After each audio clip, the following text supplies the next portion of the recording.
today we're here, we're promoting Tanto Cuore. Tanto Cuore obviously is an Italian. It means much love. It's Italian, but it's been translated from Japanese into English, and it's about French maids. It's a deck building game. It's actually a lot of fun. I will admit to just learning how to play this just a couple of days ago, and I'm actually surprised at how much I enjoy it. We employ maids from town, and we employ them with love. Love is our currency. The type of game it is, it's a single play, single purchase. So you get to serve a maid, you put a maid into play every turn, and then you also get to employ a maid or purchase a card from town, and you're slowly building your deck in order to have the best combination of maids. Hi guys, we're going to go over how to kind of get started with the first edition of Tanto Cuore. First off, we all start with the same amount of cards. We start with 7 love. 7 love, love. We hire our maids with love. It is the currency in this game. Everybody always starts with the same amount. And we also start with our chief maid, Colette.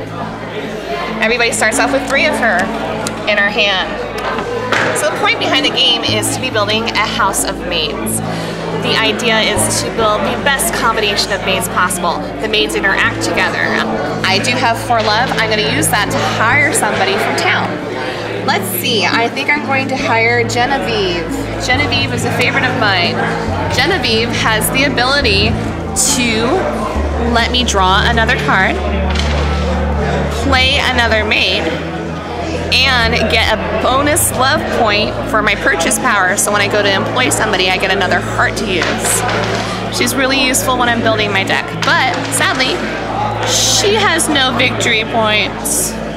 Victory points at the end of the game are what count. In the meantime, I'm going to continue to build my hand. These go into my discard pile. I would deal myself 5 more cards, and then this would be ready for my next hand, and it would be the next player's turn. We continue doing this until we start getting more cards that change up our abilities. The chamber meeting means I spend my turn, so to speak. So when you would normally play a maid, which is called a serving, I would instead spend that to put them into my private quarters. By putting them there, I am not losing any points. I still have their points. They're over there for the end of the game points. In the meantime though, I've made room in my deck. Because although those abilities are nice, they're not quite as fancy as some of the other maids' abilities. And I want more of the creative, better deck building cards to keep coming up in my hand. So you got Rosa Topaz. It takes 5 to hire her, and she's got 1 VP, 1 victory point.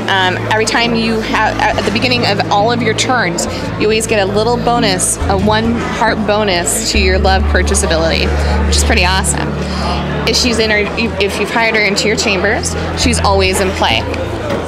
She'd be there in my chambers. If I were to purchase or employ a new maid, she goes on top. So I still get these points, but these are the abilities that are in play. So Lucien de Marlborough lets me instead gain an extra turn, basically, which is pretty cool. So now her abilities supersede.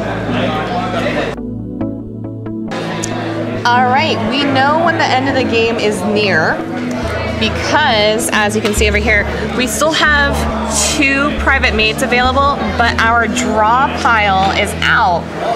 This nice little card here is one of the dividers. They come actually with the game to make it a lot easier for you to keep track of your cards. But when that divider pops up, you're knowing, oh my gosh, I'm almost out of the game. In fact, there is only 1 Genevieve left. I'm actually going to end the game, I'm hoping. So I drew my next 5 cards.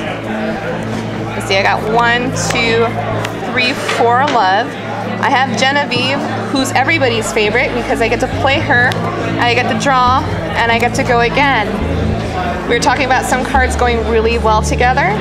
Kagari gives me 2 extra plays, which is exactly what it takes to get Colette into my chambers. So now she's not in my hand. Now that I've done all of my servings that I can do, she gets me no love. She gets me a bonus love. So 1, 2, 3, 4, 5. I have 5 to spend.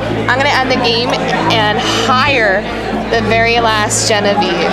So now that I've hired out the very last Genevieve and there's no more to draw here, I've got 2 empty piles of maids. When you've emptied out 2 piles of maids, the game is over. And so you take your hand and your discard and your draw and you start to sort them into piles that are actually worth points or not worth points. So I'm gonna take my love, put it over there. Colette's worth a point, so I'm gonna make a point pile. And I'm gonna make a point, see, no points. Point. No points. No points. No points. No points. So I've got 1, 2, 3, 4, 5, 11, 17. 17 points here, but don't forget, you've also got your private chambers. I have a set of the sisters. The sisters, because I have all 3, get me a 7-point bonus. So when I do all of them together, I get their face value, 1, 2, 3, plus the 7, so I've got 10 points right here in these girls right here, which brings me up to 27. And I've got 2 more Colettes. Unfortunately, in this game, I did not have the most Colettes. The more Colettes you hire, if you out-hire everybody else, you get a 5-point bonus. I did not do that this time. So I get these 2 extra points, which brings me, what, to 29. No points. 29, 31. So as long as my house was stronger than everybody else's, I just won.